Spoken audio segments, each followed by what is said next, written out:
Best health packages up to 80% discount. Tirumala Diagnostics. నమస్కారం, మీరు చూస్తుంది India's largest digital media network Suman TV. మనతో పాటు ఉన్నారు బ్రహ్మశ్రీ డాక్టర్ ప్రదీప్ జోషి గారు. నమస్కారం గురుగారు. శ్రీమాత్రే నమః.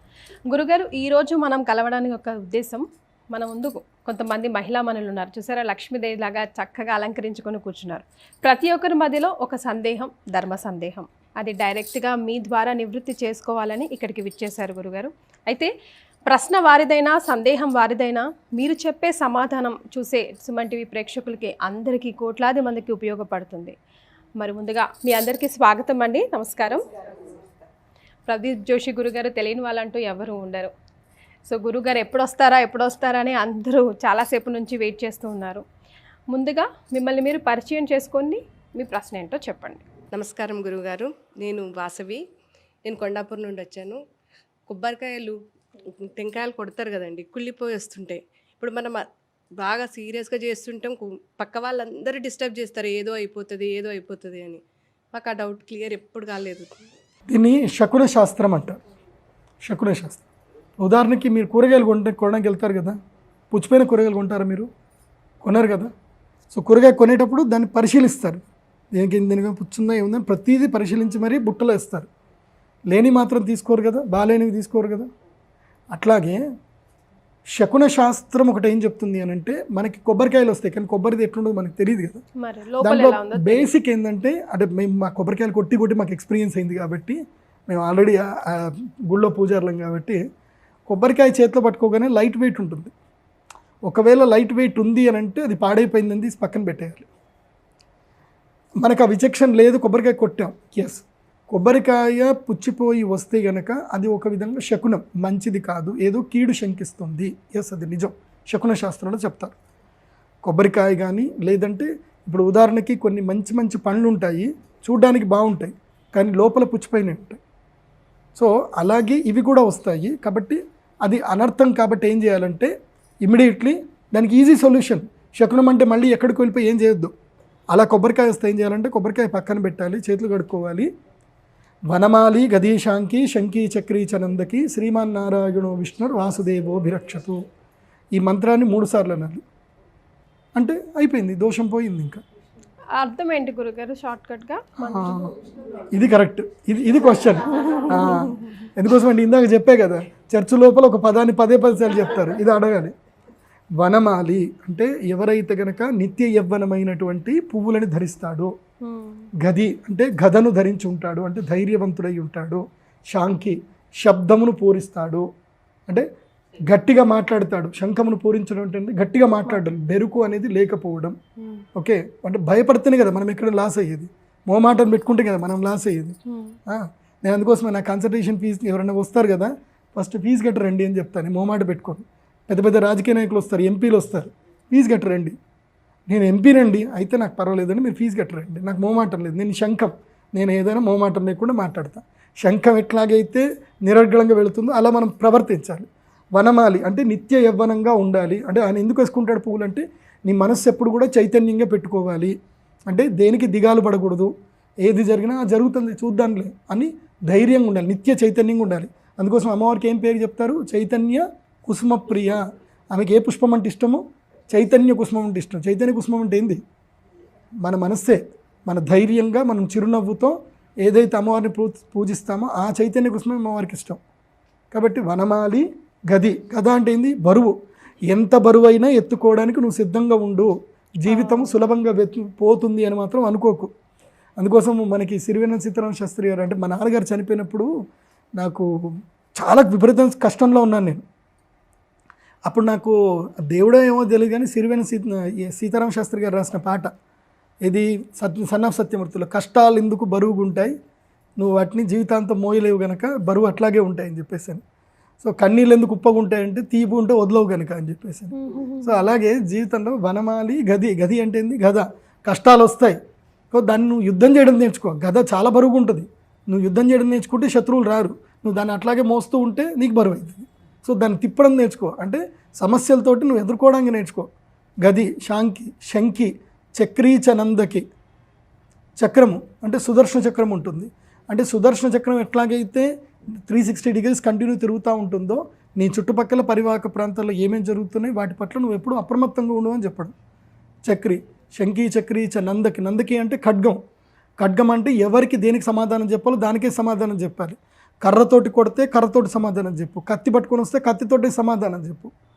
నీ ధర్మాన్ని ఎదురిస్తే నువ్వు వాడి ధర్మాన్ని వాడిని ఇచ్చేయడానికి వాడిని ప్రయత్నం చెయ్యి. ఆ దేవుడు చూసుకుంటాడులే అని అంటే వేస్ట్. అది కృష్ణుడే దేవుడు, నేను దేవుడిని అని చెప్పి ఆయన చూసుకుంటాను ఉంటే కదా, ఆయన కూడా యుద్ధం చేశాడు కదా జరాసంధుడితోటి. సో వనమాలి గదీశాంకి శంఖీ చక్రీ చనందకి శ్రీమన్నారాయణో విష్ణువు వాసుదేవోభిరక్షతు. అలాంటి వాసుదేవుడు నన్ను రక్షించండి అంటున్నాం. ఎలాంటి వాసుదేవుడు? అలాంటి వాసుదేవుడు. ఎలాంటి? ఇవన్నీ శంఖ చక్ర గదా పద్మం ఉన్నట్టు. అవి ఏంటి చూపించుకోవడానికా? కాదు. నీవు కూడా అహం బ్రహ్మాస్మి, నీవు కూడా విష్ణులాగాని నీవు ఈ ఆయుధాలు ధరించు. మన దేవుళ్ళు ఎక్కడ కూడా యుద్ధం చేయొద్దని చెప్పలే. ఎవడో ఒకడు ఎదవచ్చాడు శాంతి శాంతి అనుకుంటూ యుద్ధం చేయొద్దని చెప్పాడు. మన పిల్లలందరికీ యుద్ధం చేయడమే నేర్పియాలి. మన దేవతలు ఎక్కడైనా సరే యుద్ధం చేయొద్దని ఇలా పట్టుకొని పోజులు తీసుకొని కనపడ్డారా? అమ్మవారి చేతిలో ఏముంటుంది? అక్షస్త్ర పరశుం గదేశు కులుషం పద్మం ధనుష్కుండికాం అన్నీ ఉంటాయి అమ్మవారి చేతిలో. 18 ఆయుధాలు ఉంటాయి అమ్మవారి చేతిలో. మన జీవితకాలంలో చూడని ఆయుధాలు ఉంటాయి. రాముడి చేతిలో ధనుస్సు ఉంటుంది. ఏ దేవుడి చేతిలో ఆయుధం లేని దేవుడు ఎవరున్నాడు చెప్పండి నాకు? ఒక్క లలితా త్రిపుర సుందరిదేవి అమ్మవారు తప్ప. ఎందుకోసమంటే ఆమె కళ్ళతోటే కాపాడుతుంది అని చెప్పారు. కాబట్టి మన దేవుళ్ళు అందరికీ భగవంతుడు అన్ని అవతారాలు ఇస్తాడు. ఆయుధం లేని అవతారం ఒకటి చెప్పండి. అన్ని అవతారాలు ఆయుధాలు ఉన్నాయి. కానీ మన సనాతన ధర్మంలో ఆయుధాలు వద్దు, ఏది వాడొద్దు, సైలెంట్ కూర్చోండి, శాంతం, మనం హిందువులం, నోరు మూసుకొని కూర్చోవాలి, తిరుమల తిరుపతి దేవస్థానం ఏమన్నా కానీ పులిరాని కట్టెపట్టుకొని పోవాలి, ఇవన్నీ. సో ఇప్పుడు హిందువులు మాట్లాడినంతసేపు ఇది ఇట్లాగే ఉంటుంది. నమస్కారం గురుగారు, నేను రామకోటి నుండి వచ్చాను. నా పేరు అపర్ణ. భోజనం చేశాక అదే వస్త్రాలతో పూజ చేయొద్దంటారు, ఎందుకని? వాస్తవంగా ఏంటంటే నేను గురుకులంలో నేను చదువుకున్నాను. మాకు భోజనం బెల్లు కొట్టారు అనేసరికి మేము పరిగెత్తుకుంటూ మా రూమ్కి వెళ్ళిపోయి మాకు ఒక మడి అని ఒక ప్రత్యేకంగా ఒక డ్రెస్ ఉంటుంది. ఆ మడి కట్టుకొని వచ్చి మేము భోజనం చేసేవాళ్ళం. భోజనం అయిన తర్వాత మళ్ళీ ఆ మడి ఇప్పేసి అక్కడ పెట్టేవాళ్ళం. అయితే మేము భోజనం చేసేటప్పుడు ఒకవేళ మెతుకులు కనుక ఏదైనా మా మడి మీద పడితే ఇమీడియట్లీ పోవాలి, దాన్ని నానబెట్టాలి, ఆరబెట్టేసేయాలి, మళ్ళీ దాంట్లో వేసుకోవాలి. అంటే ఇది మా బ్రాహ్మణులో మా పద్ధతి ఇది. సో బ్రాహ్మణులు అంటేనే కాదు, అందరికీ ఈ పద్ధతి వర్తిస్తుంది. భోజనం చేయడానికి ప్రత్యేక వస్త్రాలు ధరించాలి. ఒకవేళ కనుక భోజనం చేసేటప్పుడు ఏదైనా అన్నం కనుక ఏదైనా పడితే అది మైలు అవుతుంది అని అంటారు, ఎంగిల్ అవుతుంది అని అంటారు. కాబట్టి మైలు అవుతుంది కాబట్టి భోజనం చేసిన వస్త్రాల మీద దేవ పూజ చేయకూడదు. బికాస్ ఎంగిలి కాబట్టి వస్త్రం చేయకూడదు. గురుభ్యో నమః, శ్రీమాత్రే నమః అండి. నా పేరు సుధీర, నేను మియాపూర్ నుంచి వచ్చానండి. నాకు ఒక చిన్న క్వశ్చన్. లలితా పరమేశ్వరి రూపం, రాజరాజేశ్వరి రూపం, 2 రూపాలు ఉంటాయి. కానీ ఆ 2 రూపాలు చూడటానికి శాంతంగా ఉంటాయి. ఆ రెండిటి యొక్క డిఫరెన్స్ ఐడెంటిఫై చేయడం కూడా కష్టమే. ఎలా ఐడెంటిఫై చేస్తారు? ఆ రెండిటి యొక్క సిగ్నిఫికెన్స్ చెప్పగలుగుతారు? మీరు లలితా సహస్రనామం చదివిన తర్వాత లలితా సహస్రనామంలో మనకి రాజరాజేశ్వరి, రాజ్యదాయిని, రాజ్యవల్లభ, రాజ్యోత్కృప, రాజపీఠ, నివేశిత, నిజాశ్రిత, రాజ్యలక్ష్మీ, కోశనాథ, చతురంగ బలేశ్వరి, సామ్రాజ్యదాయిని, సత్యసంధ, సాగరమేఖల, దీక్షిత, దైత్యశమని, సర్వలోక వశంకరి. ఇక్కడి వరకు రాజరాజేశ్వరి అమ్మవారి యొక్క తత్వం ఏమిటి అనేది ఇక్కడి వరకు. అంటే రాజ్యలక్ష్మి, కోశనాథ అంటే ఈ రాజరాజేశ్వరి అమ్మ అంటే ఇవన్నీ తత్వాలు. లలితాదేవి యొక్క తత్వం ఏంటి? మళ్ళీ మనం మొదటి నుంచి రావాలి. శ్రీమాత, శ్రీ మహారాజ్ఞి, శ్రీమత్ సింహాసనేశ్వరి. అక్కడి నుంచి ఎక్కడి వరకు వెళ్ళాలి అని అంటే మనము సహస్రదళ పద్మస్థ, సర్వవర్ణోపశోభిత, సర్వాయుధర శుక్ల సంస్థిత, అక్కడ కాదు, మహాపద్మాటవీ సంస్థ, కదంబ వనవాసిని, సుధాసాగర మధ్యస్థ, కామాక్షి కామదాయిని. ఇక్కడి వరకే దేవర్షి గణ సంగాత, స్తూయమానాత్మ వైభవ. ఇక్కడి వరకే ఇది లలితాతత్వం. ఇక్కడి వరకు. సో ఆ మొదటి నుంచి శ్రీమాత తీసుకొని ఇక్కడ నుంచి మళ్ళీ అమ్మవారి యొక్క లీలలు. భండాసుర వధోద్యుక్త, శక్తి సేనాసమనిత అంటే భండాసురుని అమ్మవారు ఎలా వధించింది అని. సో ఇక్కడ మనం తెలుసుకోవాల్సింది ఏంటంటే రాజరాజేశ్వరి దేవి అమ్మవారైనా లలిత అమ్మవారైనా ఈ శ్లోకము అందరికీ కామనే. ఏమిటి? మాణిక్య వీణాం ఉబలాలయంతి మదాలస మంజుల వాగ్విలాస మాహేంద్రిని నిద్దితి కోమలాంగి మాతంగ కన్యా మనసాస్పరది. ఇది రాజ్యశ్యామల అమ్మవారికి. తర్వాత ఏంటి? చతుర్భుజే చంద్రకళావతంసే కుచోన్నతే కుంకుమరాగశోణే పుండ్రేక్షు పాశ అంకుశ పుష్పబాణచాప హస్తే నమస్తే జగదేకమాత. ఇది అమ్మవారి యొక్క తత్వం. అమ్మవారు మూలశక్తి స్వరూపిణిగా, భువనేశ్వరి అమ్మవారిగా, రాజరాజేశ్వరి అమ్మవారిగా, లలితా త్రిపుర సుందరిదేవి అమ్మవారిగా ఉన్నప్పుడు ఈమె చేతిలో కేవలం కూడా ఆయుధాలు ఉండవు. ఏది ఇక్షుచాపము, తర్వాత పుష్పములు, తర్వాత పాశము, అంకుశం, అంటే ఇవి మాత్రమే ఉంటాయి. ఇవి లలితాదేవి అమ్మవారికి కానీ, రాజరాజేశ్వరి అమ్మవారికి కానీ, భువనేశ్వరి అమ్మవారికి కానీ ఇవి సరిసమానమే. ఇందులోపల తేడా ఏమీ లేదు. కాకపోతే రాజరాజేశ్వరి అమ్మవారు ఏంటంటే సమస్తమైనటువంటి రాజ్యాన్ని మొత్తం కూడా చూసుకునేటువంటి ఆవిడ ఆమె. భువనేశ్వరి అమ్మవారు మహామంత్రి. కానీ మూలశక్తి ఎవరు? శ్రీ శ్రీ లలితా పరాభట్టారిక అమ్మవారు. దీని లోపల తేడా ఒక్కటే తెలుసుకోవాలి. లలితాదేవి అమ్మవారు ఏంటంటే కామేశ్వరాంకస్థ నిలయ. లలితా అమ్మవారు ఎక్కడ ఉంటారు అంటే కామేశ్వరుని యొక్క అంకము పైన కూర్చొని ఉంటారు. ఆమె పేరు షట్చక్రోపరి సంస్థిత, మహా పంచప్రేతాసనాసీన పంచబ్రహ్మ స్వరూపిణి. ఈ తత్వ అంటే 5 కోడల మంచం మీద కూర్చొని ఉంటే లలితాదేవి అమ్మవారు, మామూలు సింహాసనం మీద కూర్చొని ఉంటే రాజరాజేశ్వరి అమ్మవారు. అదే రాజరాజేశ్వరి అమ్మవారికి మూలశక్తి స్వరూపంగా ఉంటే భువనేశ్వరి అమ్మవారు అవుతుంది. అది లలితా సహస్రనామము చదివేటప్పుడు మనం ఏం చేయాలి అంటే సౌభాగ్య భాస్కర భాష్యం అని ఒకటి ఉంటుంది, అది పుస్తకం తెప్పించుకోండి.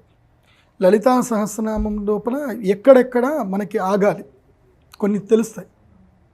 అంటే ఇందాక నేను చెప్పినప్పుడు మీకు ఇప్పుడే అర్థమైంది అనుకుంటా, నాకు తెలిసి శ్రీమాతృ స్వరూపం ఏంటి అక్కడి వరకు, శ్రీమాతృ యొక్క లీలలు ఏంటి బండాసుర వధోద్యుక్త వరకు, తర్వాత ఎక్కడి వరకు మళ్ళీ శ్రీమాతృ స్థానం ఎక్కడ, బ్రహ్మగ్రంథి విభేదిని, విష్ణుగ్రంథి విభేదిని, రుద్రగ్రంథి విభేదిని, మూలాధారైక నిలగా బ్రహ్మగ్రంథి విభేదిని, మణిపూరాంతరుత విష్ణుగ్రంథి విభేదిని, ఆజ్ఞాచక్రాంతరస్థ రుద్రగ్రంథి విభేదిని, సహస్రారాంబుజారూఢ సుధాసారాది వర్షిణి, తడిల్లత సమరుచి షట్చక్రోపర సంస్థ, మహాశక్తి కుండలిని బిస్తంతు తనీయసి.